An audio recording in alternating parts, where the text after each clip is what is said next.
Wherever we live in the world, our political leaders say they're acting in our best interests. But is that actually true?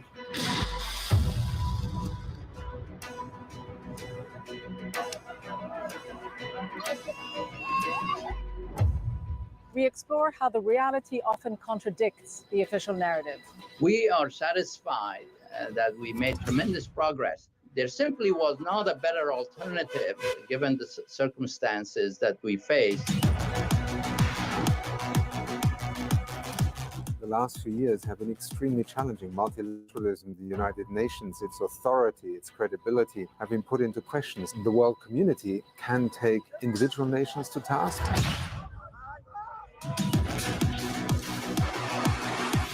But do all countries have an equal say, and does justice apply to everyone? Bigger Than Five with me, Rida Fakhri, on TRT World.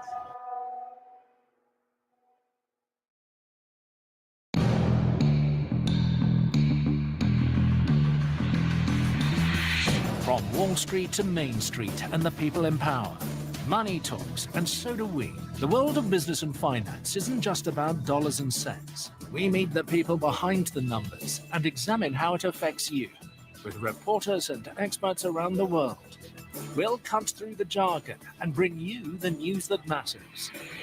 Money Talks on TRT World.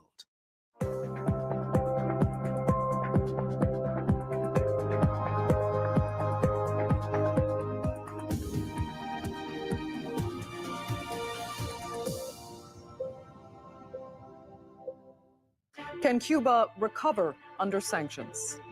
After Hurricane Ian inflicted massive damage on the Caribbean island, Havana has appealed to the U.S. for help.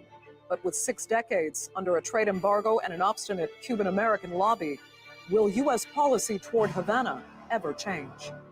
I'm Andrea Sanke, and today's newsmaker is Cuba.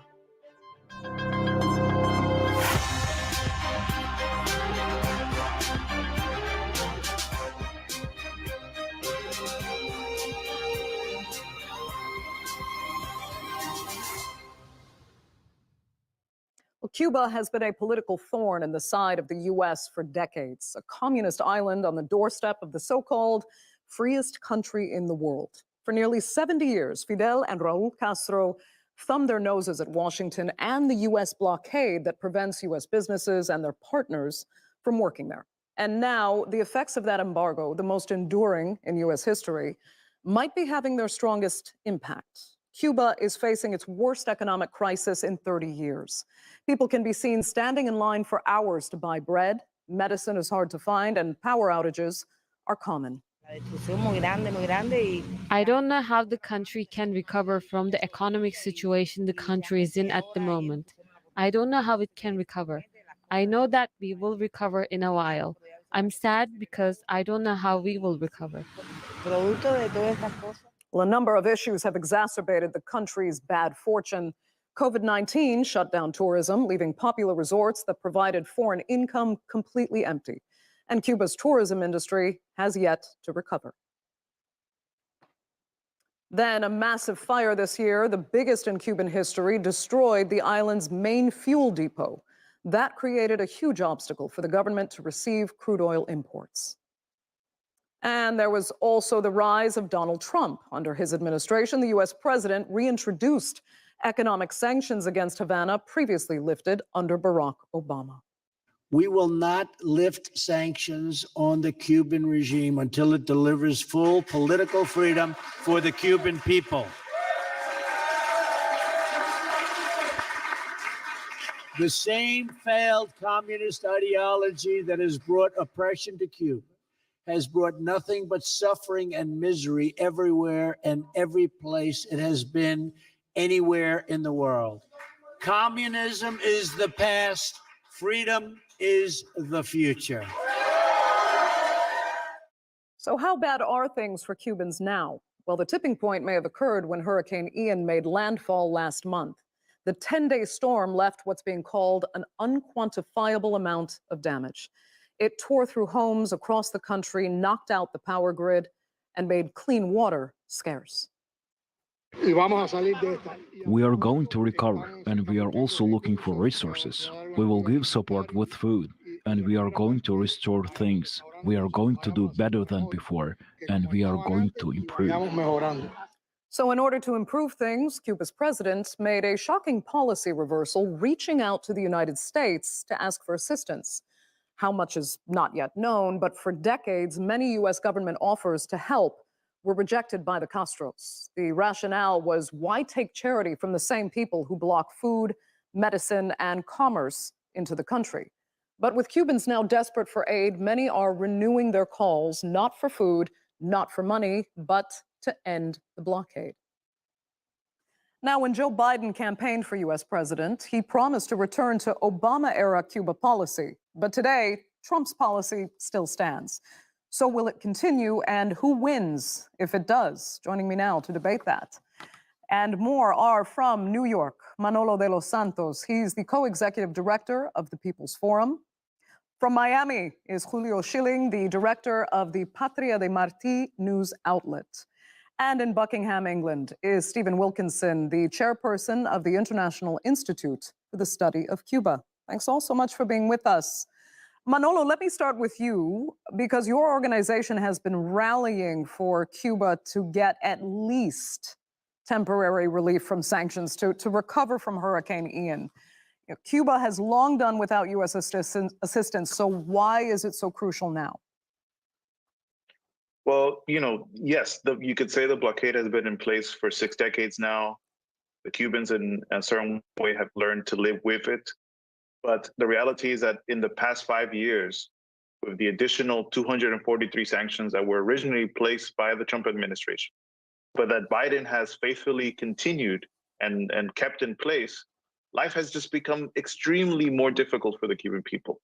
The inclusion on the state sponsors of terrorism list has prevented Cuba from even being able to access, being able to buy and trade on the international market because of bank transactions being denied by most banks around the world. Life, with the addition of the recent hurricane, the fire in Matanzas, everything that's happened in the last few years has just made life much more difficult.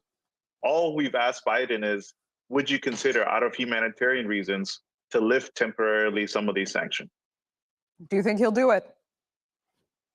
I have little faith in Biden. He's already proven a lack of humanitarian concern for not just Cuba, for most countries in the region. And I think has his eyes set on somehow overthrowing the Cuban Revolution during his administration. Okay. Let me turn to Julio and tell us, why you think Joe Biden should not heed the call of Manolo's organization, and why should the embargo just continue after this long? First, if we're going to, the importance of having a serious discussion on sanctions against the Castro communist regime, we must respect language. The notion of a blockade is false, it's misleading, and it's politically designed to give an impression that is not real. It's an embargo. The communist, it's an embargo, but regime promoters, Cuban regime promoters and apologists like to call it that because it gives an impression. I wish there was an embargo. A blockade, which means Cuba's liberation could be, much sooner. But the sanctions are there to penalize a brutal dictatorial regime that it's been in power for over 63 years. Communist Cuba has received from the Soviet Union alone, from the former Soviet Union, more than 10 times the amount of the Marshall Plan. From Venezuela, a basic Cuban colony, they have ransacked the country by utilizing its oil production. It's involved in drug trafficking. This is the reason they're building all these hotels that nobody stays in Cuba, launder money. The problem with the banking is that as a result of the Russian invasion of Ukraine, Putin's banks were serving the communist regime in Cuba to sidestep sanctions by way of Russian banks, because of the fact that Russian banks are now being targeted as a result of their imperialist aggression. they're feeling it's not a coincidence that all the problems with the electricity has been since Russian aggression against Ukraine. Julio, I'll tell you what, I want to get Stephen into the conversation as soon as possible. Stephen, I mean, who's right here? You have two very distinct interpretations of what's going on. Well, I don't know where to start, really. The last contribution was, to my mind, extremely strange. If you were to complain that Cuba was using Russian banks because it, yes. Then the reason for that is it can't use other banks. The United States punishes British banks, it punishes French banks, it punishes Swiss banks, it punishes any bank that it can for dealing with Cuba. So Cuba has to deal with Putin. And that's the reason for that is the American sanctions. And okay, it's a semantic argument. Is it a blockade? Is it an embargo? No, it's not a semantic. Well, I can tell you that it's just a word that is used one side of the divide or the other. The Americans insist on calling it an embargo, and the Cubans insist on calling it a blockade. What we're talking about are sanctions that have lasted for 6 decades that have not achieved their purpose, which is to overthrow the government. The government's still there. And incidentally, talking about it as a Castro communist regime is like going back 20, 30 years because, that's Cold War rhetoric, and the Cold War is long gone, and Castro is long gone, and the government of Cuba now has a civilian president, and, things have changed on the island, and, the last speaker was talking about a situation that doesn't really exist as far as I can see. Okay, well, let me go back to the last speaker then. Julio, let me put this to you because, Vietnam, for example, is not suffering under sanctions. Those were lifted decades ago. I mean, why has their communist leadership been acceptable and Cuba hasn't? I mean, why does Cuba continue to be the exception? Okay, Andrea, I would request, since, in all fairness to your audience, to be able to present a fair view, since we have two that are on the same, basically, side of, in effect, serving as apologists for the Castro communist regime, and I would be more than happy to come and discuss why that is still relevant. Why would you apologize for a blockade against the people? That would be wonderful to discuss that. Words do have meaning. Why would you apologize? Two wrongs do not make. Let me finish my statement. Two wrongs do not make a right. In other words, what is going on in China and what is going on in Vietnam is incorrect. In other words, what has precisely commercial interchange with communist regimes in China and Vietnam done? Well, it's fortified the dictatorial rule. So there should be embargoes as well against China and Vietnam and other communist or socialist leadership elsewhere? First of all, Andrea, it's important to understand what exactly is the embargo. Communist Cuba can buy from the United States a host of agricultural products. Now, what it can have is access U.S. credit, which is really what they're interested in. In fact, the U.S. is the biggest humanitarian donor to Cuba. The U.S. is one of the leading exporters of agricultural products to Cuba. And curiously, since the rapprochement between the Obama administration and the communist regime in Cuba, the non-sector part of the economy has shrank. What has increased is the state capitalist enterprises that are military run that control 70% of the economy. We have a kleptocracy, a kleptocracy in Cuba in power. So the sanctions are very important. And it's important to understand two wrongs do not make a right. Okay, I'm not sure. I mean, Manolo, if I'm not sure if you agree with the two wrongs don't make a right argument there, but do tell me what you find wrong in Julio's argument in general. Well, I think Julio is wrong on all counts. I think, first of all, anything that justifies a campaign of maximum pressure on 11 million people living on an island is just cruel and inhumane. Anything that justifies forcing millions of people into starvation, into deprivation, in order to force you can say their that. political outcome is outrageous. It's outrageous that someone could. You need to respect. You need to respect the audience.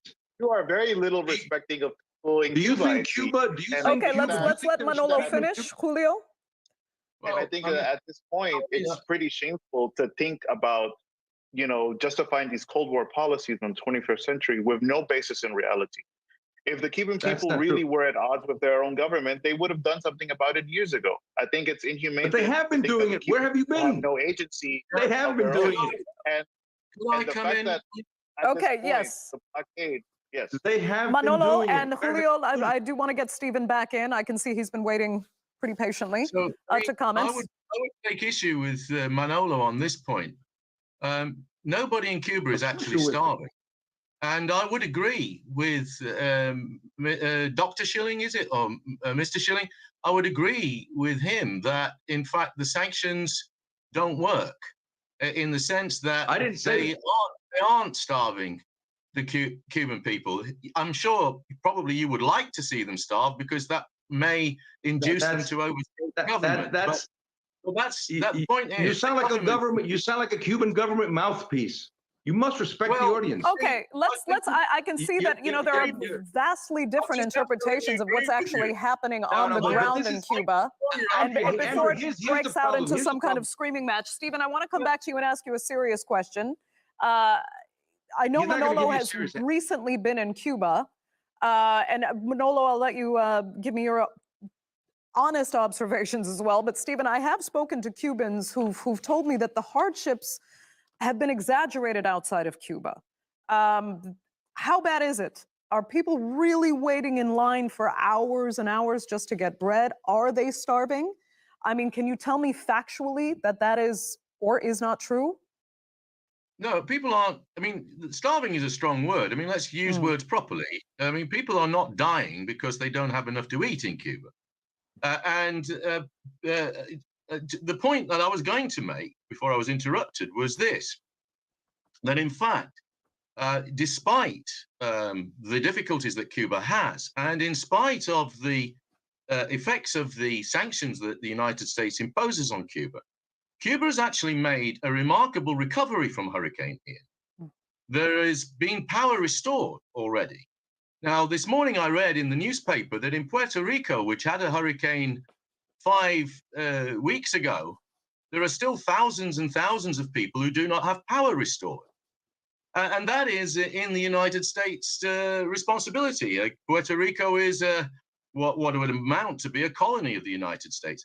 And there are people in Florida who are in extreme difficulties as a result of Hurricane Ian, and they're not receiving aid. You're misinforming people. You're misinforming. One of the difficulties that the United States has, and Biden's administration has, is if it gives in to the demand to send aid to Cuba, there'll be thousands of people in Florida demanding help there. And there'll be thousands more people in Puerto Rico demanding help there. So the Biden administration is in a very difficult position. Okay, Julio, but let me ask you this. I mean, Julio, do you and your organization see really any value in, these are UN statistics I'm giving you, and they have long praised the very impressive literacy rates in Cuba, the impressively low infant mortality rates, for example, the health care that Cubans continue to receive freely. Do you see any value in that? Would it be worth completely changing Cuba's structure in order to maybe bring it to the standard that is in the rest of Latin America, where literacy rates are much higher?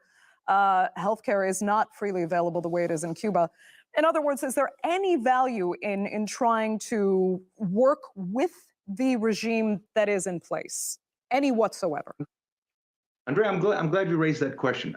I just want to highlight for the benefit of your audience, 99%, and this was 2 days ago, 99% of every Floridian has their electricity restored. This gentleman, they are totally misinforming the people doing this analysis. Okay, how many Floridians, though, have free health care? That's what they say. You raised, and I'm so glad you touched. Yeah, I'm so glad. Let me answer the question. She asked me a question. Let me answer the question. Go back to your corner.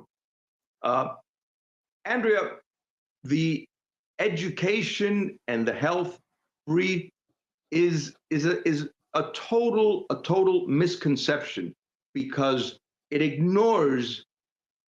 It's basically a static argument, because if we go to Cuba in 1958, where it had a higher literacy rate than many European countries, than Italy, for example, than Spain. The Castro regime built on an existing system. But let me come back to Manolo. In their case, the line that they're towing is. Okay, let me get back to Manolo, because the bottom line is the Biden administration really did promise during the campaign to return to Obama policy. He hasn't done so, and in fact, Cuba still remains on the state sponsors of terrorism list as per Trump policy. So Manolo, tell us why that hasn't changed. Why is Biden still stuck on what Trump built that he had rejected and now has the opportunity to amend and won't? Well, first, I wanted to clarify from the previous statement that while there isn't mass starvation in Cuba, that is the objective of the U.S. blockade or embargo, as you may want to call it. False. It's the objective, and I think that the Biden administration, particularly after the July 11th protests last year, has been consistently feeling and feels very confident that the Cuban government is on its last legs, that it can't resist, that it can't last any longer. And therefore, what Cuba needs in order to become a democracy on their terms is to continue to be under maximum pressure. That's why the blockade continues to be in place. That's why the Biden administration has sought out, not just through its sanctions program, but through other means, to basically tighten the noose on the Cuban government and on the Cuban people. And I think we're seeing the effects of it. While there isn't starvation on the island, I would agree, you can see, I was just in Cuba, you can see that getting food has become much more difficult for the Cuban people. There's less of it, and what is available, tends to be much more expensive because of the cost of importing food into Cuba. You can see that that's absurd. Other aspects of life, the cost of medicine for the Cuban people is increased, not for the people themselves, but for the Cuban government to import it into the island has become more difficult. There's so many elements of just life that have become much more difficult in the last few years because of the insistent sanctions regime that the U.S. government continues to place. And the fact that Biden, at multiple occasions, could have taken a turn out of humanitarian concerns, simply out of the fact that Cuba is his neighbor. It's only 90 miles away from its borders. Could have taken a humanitarian choice to stand by the Cuban people, to actually turn the page and return to a process of normalization started with Obama. He has refused consistently, and I think that's telling of the Biden administration. Okay, I'll tell you what, I need to ask about this point as well. It is very important because for decades now, the United Nations itself has been calling for an end to the embargo. Only the U.S. and Israel have voted against dropping it. Stephen, you know, if the world is in favor, why do the U.S. and Israel hold out? What is gained? Well, Israel is a special case because Israel votes in favor of the United States at the UN General Assembly, but then ignores the embargo legislation itself and actually trades with Cuba. So, you know, it's a strange bedfellow with the United States on that one. I mean, the vote's coming up again on November the 3rd, and this is another contextual situation that the United States and the Biden administration finds itself in. It's actually facing a lot of opposition to its policies from Latin America. And you also have to factor in the possibility, actually the great probability, that there's going to be a change of government in Brazil in a week's time, and a left-wing government under Lula, who is a great supporter of Cuba, is going to be in office, which will create again a situation in Latin America where the United States faces itself in complete isolation over its Cuba policy. Blinken was only in Latin America last week and was told on numerous occasions by the leaders that he met that they ought to look again at their Cuba policy. So, I mean, the headwinds against the United States diplomatically in the world is one where the United States is facing isolation. We must also remember that the United States is putting sanctions on an awful lot of countries these days. I mean, it's not just Cuba that the United States sanctions. It's already started to sanction lots and lots of other countries, including China recently. And the more sanctions the United States uses, the weaker it actually gets in a way, because, of course, what it means is all those countries that the United States sanctions will work together to avoid the sanctions. Okay. So the sanctions become less and less effective over time. Okay. So the thing is, the United States is painting itself into a corner, and this is why you're getting to hear amongst commentators Fair now. enough.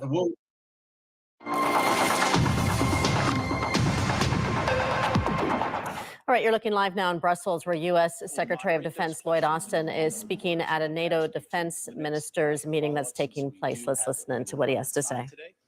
And I appreciate your assistance with this. Mr. Secretary, over to you, sir.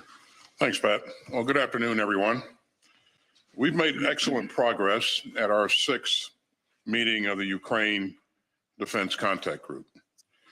And we were joined by my good friend, Oleksiy Reznikov, Ukraine's Minister of Defense, and by Major General Moskalyov, Ukraine's Joint Forces Commander.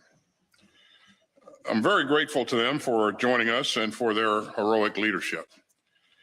They updated the contact group on the latest battlefield dynamics, on Ukraine's priority needs, and on Ukraine's requirements to defend itself for the long haul. I'm also very pleased that ministers and chiefs of defense from some 50 countries took part in today's discussion.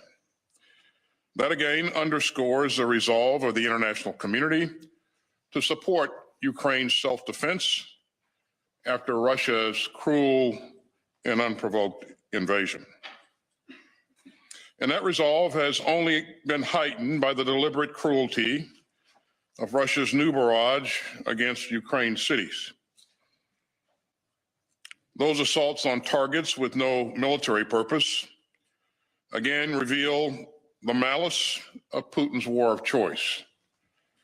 But Russia's atrocities have further united the nations of goodwill that stand with Ukraine.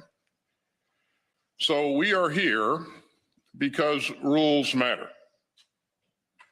because rights matter, and because sovereignty matters.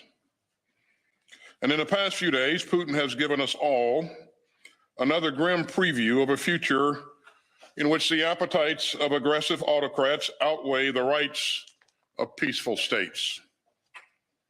We would all be less secure in a world where big powers can assault their peaceful neighbors and trample their borders by force. And the free citizens of Ukraine have an inalienable right to govern themselves and to choose their own future. These are bedrock principles, and they underpin the rules-based international order that makes us all more secure. This contact group will stay true to those values, regardless of the outcome of any individual battle, and we will not waver in our support for Ukraine's right to defend itself from Russia's imperial ambitions. Ukraine's forces have used systems like HIMARS to change the dynamics of the war that Putin started. And that's helped Ukrainian forces seize the initiative during their counteroffensive. So we'll continue to rush in the capabilities to help Ukraine in the current fight. And I commend the contact group members who have moved heaven and earth to get weapons and equipment into the hands of the Ukrainian forces. At the same time, our allies and partners are driving hard to sustain Ukraine's defenders for the long haul. As the conflict has evolved, the mission of this contact group has evolved as well. So today, the contact group underscored our shared commitment to keep on supplying Ukraine's defenders with the capability that they will need in the difficult weeks, months, and years ahead. We discussed ways to do even more to train Ukrainian forces who are making such impressive use of their new capabilities. and we push to galvanize our industrial bases to fire up production for the systems to defend Ukraine, even while meeting our own security needs. The leaders here built on the important progress from the September 28th meeting of our national armaments directors under the auspices of this contact group. Denmark and the UK shared updates on several Copenhagen conference initiatives, including the UK's International Donors Fund for pooling international funding for critical capabilities. And as we increase our long-term support for Ukraine, transparency and accountability remain crucial. At today's meeting, we discuss the accountability measures Ukraine is using to ensure that advanced weapons are fully tracked. We also discuss ways to work together to build on our momentum and to meet new challenges. We know that Ukraine still needs even more long-range fires and air defense systems and artillery systems, along with other crucial capabilities. And I'm grateful to our many allies and partners who have raced to meet Ukraine's self-defense needs, often pulling from their own stocks or purchasing capabilities from domestic industry. Let me especially commend Germany for its recent delivery of an Iris-T air defense system. This critical donation will help Ukraine better defend its civilians from Russian airstrikes. And Germany also recently announced that it will deliver more Mars rocket systems and howitzers. And all that shows long-term support for Ukraine's defenders. I want to also recognize several countries doing especially important work together to ramp up production on key systems and reinvigorate their industrial bases. And so Norway, Germany, and Denmark have all invested in Slovakia's homegrown production of howitzers. And that just shows how much we can do when we come together in common purpose. These initiatives and many more will help us build momentum and ensure that the future Ukrainian armed forces are capable and have the ability to sustain themselves. Now, some countries aren't in a position to offer lethal assistance, but we urge them to provide vital non-lethal aid such as medical supplies and cold weather gear that the Ukrainians need to fight in the winter. Because every contribution counts, and the members of this contact group stand united in our support for Ukraine's self-defense through any season. We stand united by our commitment to the rules-based international order that underpins global security. We stand united against the deliberate use of war and atrocity to seize territory, redraw borders, and trample the sovereign rights of peaceful states. And as President Biden has said, we stand united against the global politics of fear, coercion, and conquest. Thank you, and I'll turn it over to General Milley for his opening comments. Thanks, Secretary Austin, and thank you for your steadfast leadership. This contact group would not even be in existence without the leadership of Secretary Austin. And also